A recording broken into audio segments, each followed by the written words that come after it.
Have you ever paused and wondered, when was the last time you did something simply because it felt like your soul's own command, not because it was what you were supposed to do? When was the last time you let yourself drift from the script, even just for a moment, and actually listen to that small, stubborn whisper deep inside? There's a kind of pain you learn to ignore after years of following rules and routines, a numbness that settles in the places where your real voice used to echo. Sometimes you notice it when you're alone and there's nothing left to distract you, maybe in the quiet moments before sleep, maybe in the middle of a crowded room where your laughter feels strangely disconnected from your heart. People tell you this is life. They say everyone has to play a part. Go to school, get the job, earn respect, make peace. They never warn you about the price you'll pay for belonging, or how easy it is, day by day, to lose the wild, unfiltered parts of yourself beneath layers of expectation and polite performance. You start by adapting, and somewhere along the line, you begin erasing. Maybe you remember being a child, bursting with opinions, chasing strange dreams, asking uncomfortable questions. Back then, you'd say what you felt, run where your heart wanted, even if nobody followed. But little by little, the world hands you costumes. It teaches you the script. You learn to measure your words, shrink your laughter, wait for permission to feel. Some days you look in the mirror and see a face you recognize, but a life you don't remember choosing. You're not alone. Most people move through life more asleep than awake. They confuse routine with purpose and comfort with happiness. They tell themselves they're making choices, but really, they're just following footsteps laid out by someone else. And when the quiet creeps in, when the show is over and the mask slips off, that's when the ache returns. The sense that something is missing, a piece of yourself that got lost somewhere between wanting to fit in and needing to be free. Maybe you've noticed it too. That restlessness that never fully goes away. The feeling that there's more to you than the roles you play. You do what's expected. You show up, you work hard, you say the right things, you play it safe. But there's a hunger that polite applause can't touch. It gnaws at you when you're scrolling through other people's stories, when you catch a glimpse of who you might have been if you dared to be honest. You know the world is full of invisible scripts. You sense it every time you want to say no, but yes slips out of your mouth instead. Every time you feel the urge to do something wild or strange or beautifully pointless, but you bite your tongue and nod along. Every time you feel the weight of eyes on you, teachers, parents, friends, strangers, waiting for you to behave, to perform, to be reasonable, to be liked. Maybe you've built an entire life around being agreeable, adaptable, reliable. You've gotten so good at reading the room, at anticipating what others want, that you start to forget what you want. You wonder if you even have a real self underneath all the adjustments. Maybe you're terrified to find out. Because what if the real you isn't good enough? What if, after all this time, you don't belong anywhere without the mask? But there's a stubbornness inside you that refuses to die. No matter how many times you tell yourself to settle, to grow up, to get real, there's a voice that won't be silenced. It shows up in daydreams, in sudden bursts of anger or sadness you can't explain, in that sense of longing that follows you like a shadow. Sometimes it makes you restless, sometimes it makes you reckless, but most of the time, it just makes you feel out of place, and maybe you try to drown it out. You keep yourself busy, you fill your days with tasks, your nights with noise. You chase achievement, approval, distraction, anything to avoid that awkward, aching silence, but silence always finds you. In the middle of the night, when the world goes still, that's when you hear it loudest. The question that won't leave you alone. Is this all there is? Whose life am I really living? Most people will tell you to ignore it. They'll say everyone feels this way sometimes, that growing up means making compromises, that happiness is about being grateful for what you have. But deep down, you know that's not the whole story. Deep down, you know there's a difference between compromise and surrender, between being grateful and being numb. Somewhere inside, you still remember what it's like to act on your own authority, to choose without asking for permission. You know, even if you barely admit it, that the safest path isn't always the right one. You sense that real freedom doesn't come from fitting in, but from listening to the part of you that the world keeps asking you to ignore. It's not easy. The world rewards obedience. It praises the ones who blend in, who don't make waves, who follow the script. It makes you believe that safety is the same as happiness, that fitting in is the same as belonging, that following is the same as living. But there's a part of you that isn't fooled. That part remembers the taste of rebellion, the thrill of uncertainty, the satisfaction of choosing yourself, even when it's lonely. Maybe nobody ever told you, but you have permission to live by your own rules. You have the right to trust yourself, to speak your truth, to want what you want, even if nobody understands. Maybe you've spent so long obeying that you've forgotten how to listen. Maybe you've been quiet for so long that your voice feels like a stranger. But the truth is, you're not broken. You're just out of practice. You don't need to start over. You just need to remember the feeling of doing something for the sheer joy of it. Remember the satisfaction of making your own decisions, of disappointing the people who needed you to stay small. Remember what it's like to stand in your own skin and feel, truly feel, that you belong there. Have you felt this too? Share your experience. It might be the exact thing someone else needs to hear today. And now, with that quiet ache alive inside you, with the question lingering, are you living or just obeying? Let's walk a little deeper together. The world may have taught you to fit in, but there's something inside you that was never meant to be tamed. Something that knows, even when you pretend to forget, that your life is your own to shape. That the only voice worth listening to, in the end, is your own. Somewhere far from the endless rhythm of obligations and notifications, there's a place where your mind grows quiet enough to notice what's really alive inside you. Most people never visit. They're too busy. They're afraid of what they'll find when the noise dies down, afraid that if they stop moving, all the doubts and old desires will come flooding back. But maybe you've felt that tug in your chest, the one that makes you want to slip away from the crowded rooms and the scripted conversations, to disappear into somewhere wild, unknown, and beautifully silent. That's not just escapism. It's a calling. Emerson believed that nature is more than a backdrop for our lives. It's the stage where the soul remembers itself. Maybe that's why, even now, you sometimes feel an urge to wander, to drive with no destination, to lose yourself in the sound of rain on a window, to stand beneath a sky so wide it makes your worries feel impossibly small. Out there, the world stops asking you to perform. For a while, you stop asking yourself who you're supposed to be, and start remembering who you are. People often think loneliness is a punishment, a sign you've failed to belong. But real loneliness isn't about missing others. It's about missing yourself. You could be surrounded by friends, messages, bright screens, and still sense a distance nothing fills. That ache is a compass, not a flaw. It's the pull toward something true, something undiluted by approval or expectation. Emerson called it the aboriginal self, the part of you that remains uncorrupted no matter how long you've played along with the world. Maybe you can picture yourself in that solitude, walking deep into woods, breathing in the green silence, feeling each step land as if it belongs to no one else.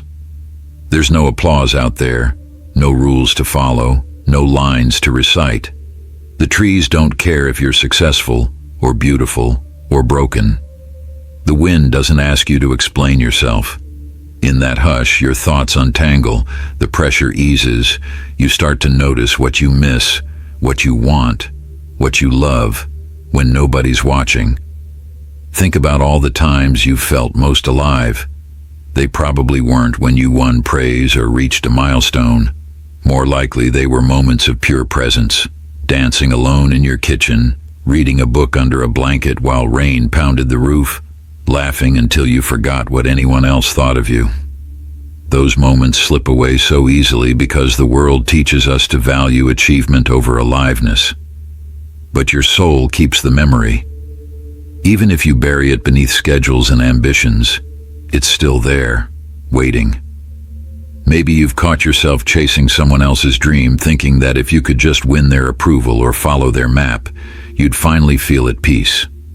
But Emerson warns, to imitate is to kill your own genius. No one else has your voice. No one else knows what your soul came here to say. Every time you trade your intuition for instructions, a little part of you goes silent. It's not always dramatic. Sometimes it's just a quiet habit, saying yes when you mean no, hiding your true opinions, pretending to care about things that bore you.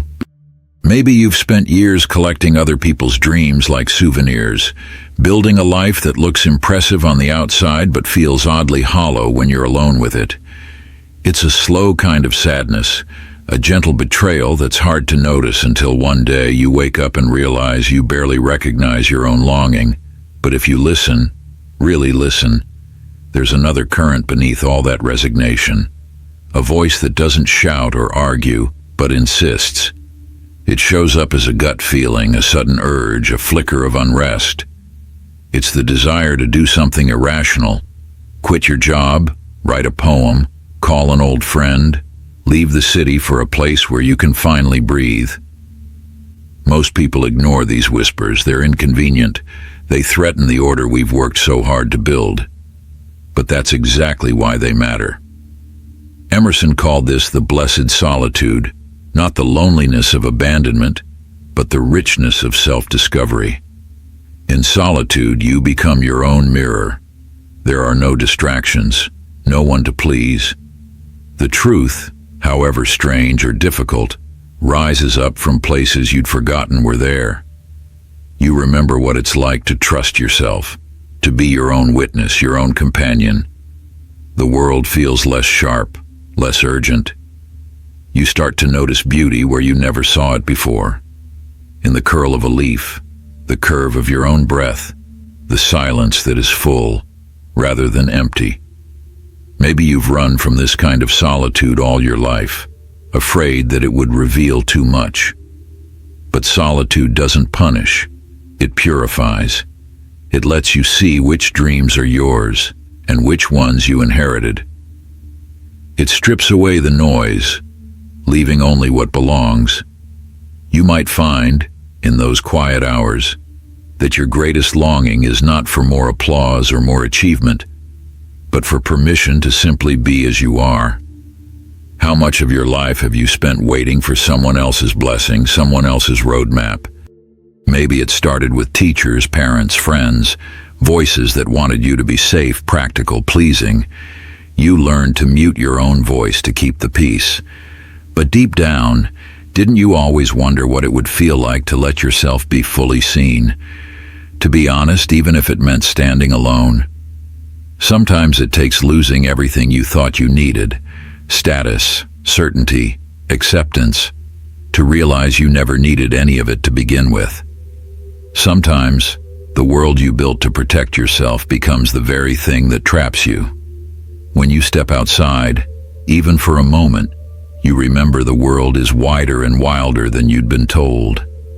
You remember you are too. The tragedy isn't that we get lost. The tragedy is that we stop searching. We convince ourselves that longing is a weakness, that contentment means never wanting more. But what if your longing is actually your greatest compass? What if it's the part of you that refuses to settle for half a life? Emerson urges you, trust your intuition, even when it makes no sense to anyone else, even when it leads you away from the crowd, into the uncertain dark. There's something in you that wants to be found, a voice that's been waiting for your attention since before you learned to obey. Maybe you feel it now, the tug, the ache, the secret hope that your story isn't over yet. And maybe you're scared. That's okay. The first steps are always the hardest, especially when you can't see where they'll lead. But solitude isn't a sentence. It's an invitation. An invitation to come home to yourself, to hear your own thoughts, to recognize your own face in the quiet. It's where courage is born. Not the courage to impress, but the courage to exist on your own terms. If you let yourself listen, really listen, you might hear something unexpected. Forgiveness. For all the times you silenced yourself. For all the ways you've tried to be smaller, safer, more acceptable. You don't have to apologize for wanting something different. You don't have to explain your restlessness or justify your dreams. The only permission you need is your own. You don't have to go far. Maybe it starts with a walk around your neighborhood, headphones off, phone left behind. Maybe it's sitting in a quiet room, staring out the window, letting your mind wander wherever it wants. Maybe it's turning off the screen and writing down the question you're afraid to answer. The smallest act of rebellion can be the start of everything. You are not here to obey. You are here to create, to question, to become. You are not a machine, programmed to repeat what came before. You are an experiment in freedom, a work of art in progress. The world may not always understand, but it will be richer for your honesty. So when you feel that ache, that strange, beautiful loneliness, don't run from it. Lean in. It's your soul calling you back to yourself. It's the voice of your own wildness, refusing to be tamed. It's the proof that even now you're still alive. And if you ever doubt that your story matters, remember, you are the only one who can tell it.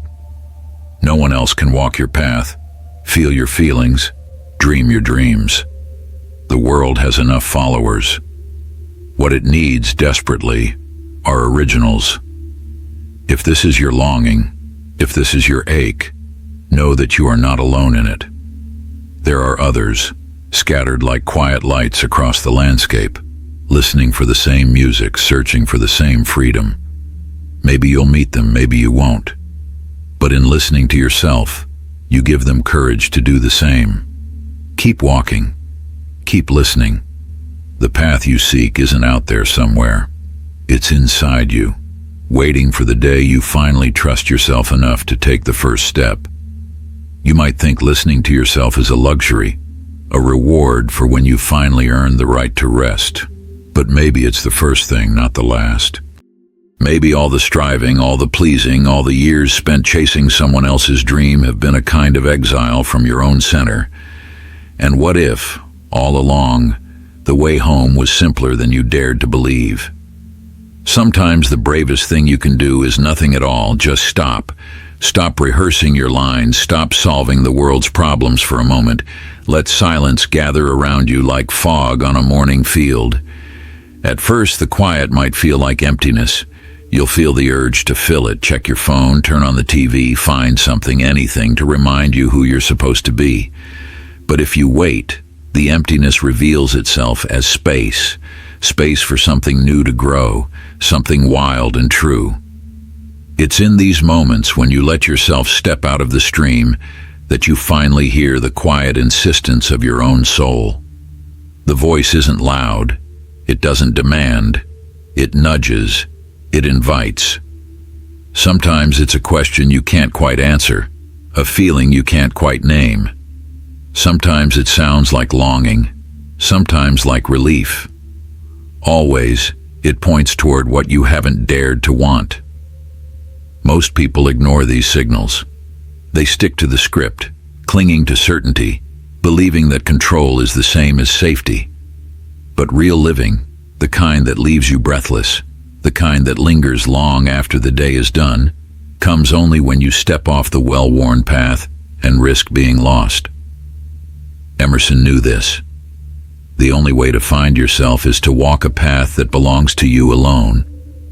If you always ask for directions, you'll never discover the places only your feet can take you. Think of all the times you've suppressed an urge that made no sense to anyone else. Maybe it was the impulse to write something no one asked for. to travel somewhere unknown, to say what needed saying even if your voice shook. How many times have you traded your intuition for approval, your wildness for comfort? And yet those moments you dared to follow yourself, even in small, clumsy ways, weren't they the moments when you felt most real? The world will always try to pull you back. It will tempt you with applause, lure you with belonging, frighten you with the threat of being misunderstood. But Emerson reminds us that the cost of conformity is too high. You lose the very thing that makes you irreplaceable. Your uniqueness isn't a burden to hide. It's your only true gift.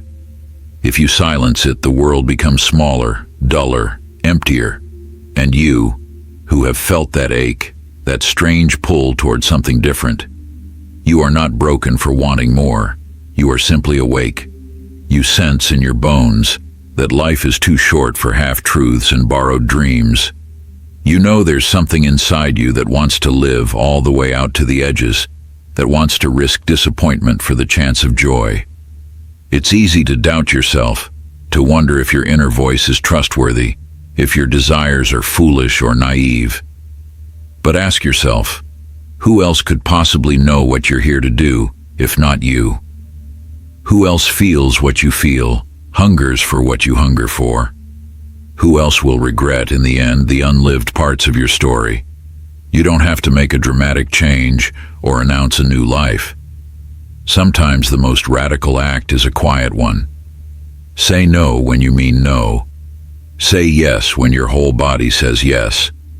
Let yourself be drawn toward what you love, even if no one else understands. Emerson didn't promise that the world would applaud. He promised that, in listening to yourself, you'd finally hear the music of your own life. You might lose some things. You might disappoint some people. You might walk alone for a while, wandering without a map, unsure where the path will lead. But you'll gain something no one can give you, a sense of belonging to yourself, a peace that doesn't depend on circumstances, a joy that isn't earned or justified. You'll wake up and know in your bones that you are living, not just obeying. The voice you ignore is not against you. It's trying to bring you back to yourself. It's not here to shame you, but to invite you, gently, insistently, back to the place where you first belonged, inside your own life. If you feel lost, start small. Before you sleep tonight, ask yourself, did I betray myself today to please the world? If the answer is yes, forgive it. If the answer is no, honor it. No grand gesture required, just a moment of honesty, a breath of self-acceptance. Each time you choose yourself, you teach the world how to treat you. Each time you honor your own voice, you give others permission to find theirs. And if this spoke to you, share what part resonated most. Someone else is waiting for a sign that it's safe to live differently. And if you want more grounded insights from Ralph Waldo Emerson, don't forget to subscribe. Until next time, walk gently and stay true to yourself.